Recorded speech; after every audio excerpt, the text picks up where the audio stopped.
So you go. That. So I'll do it. The lower version. I'll read, summarize in lower, and file it all. Just file it and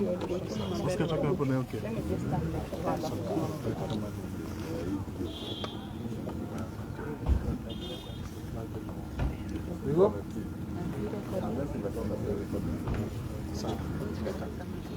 This is in response to former Governor Jack Ranguma. Former Governor Jack Ranguma, yesterday at 7 a.m., went for an interview at Radio Namlolwe with the host show Harun Mwao, where he tried to justify the failures of his regime, which can be better be described as a scorched earth policy to the people of Kisumu during that time. During the interview, Mr. Ranguma, who is seeking a comeback on an MDG ticket during the forthcoming election, attempted to pour cold water on the massive achievements made by his successor, His Excellency Professor Peter Nyanga. Ranguma, at his age and time, still harbors the belief that people of Kisumu are naive and can be easily manipulated by his mediocrity and lies. He had the audacity to say that nothing has been done in the city since he left office. He is blinded by his failure that he cannot see the transformation in the city. The green urban aesthetic beautification, the cabro, the neat walkways, and the just concluded non-motorized transport project are not visible to him. Mr. Ranguma is not seeing the construction of Kibuye, Maendeleo, Chichwa, Otonglo, and Uhuru Business Park markets. He is not seeing the massive infrastructure projects across the sub-counties. While on radio, Ranguma claimed to have constructed Otonglo market. This is a fallacy and a total lie. The groundbreaking of Otonglo market was officially presided over by Echi Nyong'o on the 25th January 2021 and officially opened last week on 4th June 2022. Let it be so. Let it also be on record that the construction of waste management of Otonglo market began on January this year and is completed and ready for use. Mr. Ranguma is also blinded to the extent that he can't see the construction of Jomo Kenyatta International Stadium and the refurbishing of the port. In his own words, he rambled that I have not seen anything Nyong'o has done. Ranguma is entitled to his comments, but he must not mislead the people at his age. He claimed he negotiated the KU funding, but what happened? By the time he left office in 2017, the KU project had stalled because of his poor negotiation skill and development track record with partners. It took Professor Nyong'o international connections to have the project reviewed. Right now, 90% of KU projects, including markets, are complete. The people of Kisumu should know that Ranguma left behind a whooping debt in terms of pending bills of 5 billion unpaid, which Governor Nyong'o has struggled to pay to date. On a larger sense, Kisumu would be worse than the way it is today had he gotten the chance to serve for the second term. We want to appeal to the people of Kisumu County to treat these sentiments and propaganda with contempt they deserve. In reality, Professor Nyong'o spent the better part of his 100 days in office correcting the mess committed by the Ranguma regime. The former governor is not aware that the Kachok dam site, so-called Mount Ranguma, which became an eyesore and a mountain named after him, has now been cleared and decommissioned. He should visit Kachok and see for himself. Ranguma left behind a disorganized city. Today, Kisumu city has undergone a complete transformation. The city is the cleanest city in East Africa. It is worth noting that 90% of the projects he started stalled and have to be completed by the current regime. Mr. Ranguma had all the opportunities to transform Kisumu and leave a legacy, but he squandered the chance. He is now crying over spilled milk like a small baby. Mr. Ranguma also claimed that the piece of land where Kachok dam site and Kibuye market stands belong to private individuals. It is in the public domain and with the relevant investigative authority that the Nyong'o administration is relentlessly battling to recover 120 parcels of public land, 20 of which were lost during Ranguma's regime, including the just mentioned where Kibuye and Kachok dams stand. He gives himself 8 out of 10 performance, but we give him 3 out of 10 performance. He should think twice and tell the voters the truth.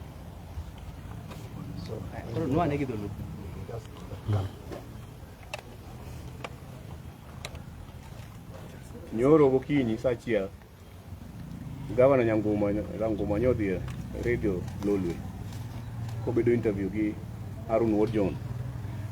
Owacho miriambo kanyo mang'eny kabisa. Governor Ranguma pod paro ni kaka heke gi sani kako ochal ni pod onyalo wuondo jo Kisumu. Onuoyo kowacho ni Otonglo en manoger. Otonglo notimne breakdown, notimne ground breaking, nochak gero tarik 25 higa mokalo 2021. To nyo yawo Otonglo nyoro tarik 4. Ranguma nogere ka. Ranguma noweyo, owacho ni ok onegi Manyong'o timo. Olokore muofu ni gik Manyong'o timo giteo kone. Kata kokalo e town, odhi ong'i Kachok, mano wacho ni Mount Ranguma. Odhi ong'i kata kono pod ni kanyo. Owach ni gik Manyong'o timo onge. Kata kokalo odhi Kibuye, mane raracha mane dum chieth, mane onge gima timre. Odhi ong'i sheds moger kanyo kaka chiro ger nyaka gi fence.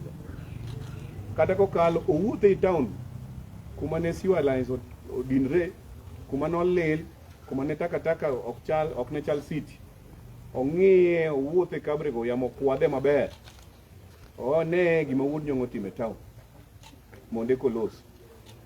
Wuoth ong'iye chirni nyaka Otonglo mowachogo onyiswa manoger. Osieme gimoro achiel manotimo. Jo Kisumu sani ok ofuwo, e pache en pod oparo jo Kisumu fuwo biro winjo weche mag miriambo. Kodhi manyo kura to dhi manya owe manyo gi miriambo. Propaganda ma miriambo sani ok nyal bet Kisumu ka. Owacho ni otimo 80%, notimo 8 ewi 10. Notimo 3 ewi 10, notimo 30%. Nowe gope ka ma over 3 billion ma pod Governor Nyong'o struggle mondo chul kaka sana. Gik mano chiwo to diti mati mokelo gope mang'eny. Ok no hand kata over malong'. Koro kobiro manyo kura nodwa duogo. To we siemo gik Manyong'o osetimo. Osiem gike ma en motim. To we ywak ni chak manosepukre ka nyathi mathis. Ong'i mana ni gima notimo jo Kisumu onge, nokuodo wi jo Kisumu. Koro sani obet to neno kaka Kisumu iloso. Koro obed mos. Oaye we siasa mag propaganda mag miriambo. Asiam, inyalo mi wane ler ewi directive manyocha golo ni onge siasa chuny boma ma Kisumu. Ok wach no aneni to. Okay. Recently you gave a directive that there is no politics within the CBD. Does this directive also apply to the MCAs who are campaigning for Market Milimani Ward, which is just at the center of the CBD? Now, we have a clear directive. And that the administration has given a clear directive. That please, don't bring your political activities in the CBD. We have spent millions of shillings. Even those flowers, they are ornamental flowers. Go plant them in your home. You will buy them at a higher cost. We have put the street lights, we have waste collection management in the street, and people in the CBD are busy. There are people who are serious. They come and do their business. Why do you come with lorries and want to make noise and walk around the city? Even the governor, we have restricted him not to do CBD. That's why during his nomination paper, he went round to Kondele, to Kirembe. I'm telling you, if you come back to the Kisi, you will meet tear gas. And that's Kionjo. If you try to bring nonsense and untidiness in the city, I'm telling you, you'll chew tear gas and you'll be scampered. You'll be scampering for safety. Don't come to the CBD, I repeat. What's the effect of these MCAs that are just campaigning? We have designated areas to campaign. We have showed the areas. People who come to CBD come from the estates. Follow them there in the estates. CBD people don't say it. CBD is the central business area. If somebody comes to Jubilee Market, this is a mother who's coming to sell her things and go home. Why do you go camp there and make noise for her? She wants to sell her things and go home. In Ogingodinga Street, some of you, I know you have your relatives there. They have their shops. They are selling. Why do you come with a big lorry and start making noise? As the city manager, I'm repeating to you, don't dare do that. So by the time you're coming with this directive, did you consider doing public participation for us? This is administrative directive. And this is to protect what we have beautified for the last 3 years. We have gone through a lot to do this thing. Even in Nairobi, you cannot go through the CBD center to do it. It is the world over. I don't know why people stay. These people who are contesting should be well enlightened. That they are demarcated areas in the city where you cannot go making noise, disturbing people, and destroying the aesthetics and beautifications of the city. We have visited the police. We have told them where people can go. Go do your rally. We have Moi Stadium. Go hire Moi Stadium. Spend your money and put tents there. Go to Kirembe. Go to everywhere. Call people there to listen to you. Don't come to the people who are doing that. Like now we have a press conference. If somebody comes here with noise, it's disturbing your business. That's how the CBD is. We can do it in law. Maybe before we do it in law, since they break the directives, what's your next step? Again, can go to court or what are going to do? And again, CM, when it comes to posters, that is still stands that we don't put posters within the CBD areas, or are there designated areas for the posters for the CBD? And then there are people also who are raising concern that they feel that you are muzzling other parties to do their posters. Maybe you could also comment on that. Now, this restriction is to everybody. We don't allow posters in CBD. Outside CBD, you can do your posters and do them strategically, electricity poles, all those things. But how do you feel when you come with posters in the CBD and start putting them over? Where do you want to hang them? On people's shops? You want to go to Acacia and hang posters there? Are you out of your mind? Yeah, go hang posters in different areas, but CBD no. And we are not muzzling everybody. This directive is to everybody, including the administration themselves. So it is not a biased opinion. No. Let us just respect the law and respect the city standards. So what's your step? Are you going to charge them, or what are you going to do if they break the law? So far we will stop them from coming to the city. But if you come by force, we'll analyze all the costs and charge you accordingly.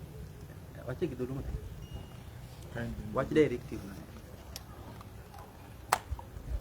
Nyocha wase wacho ni e chun city ma Kisumu, chun jo ma Kisumu okwadware siasa.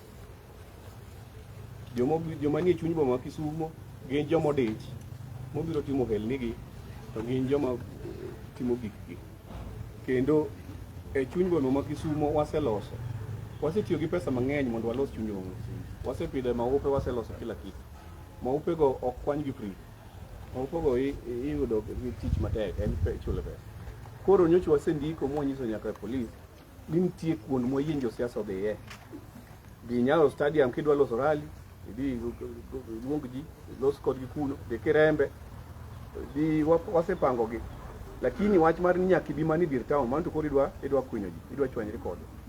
Koro kik ichak iduogo e town. Kiduogo kanyo tibo chamo tiaga.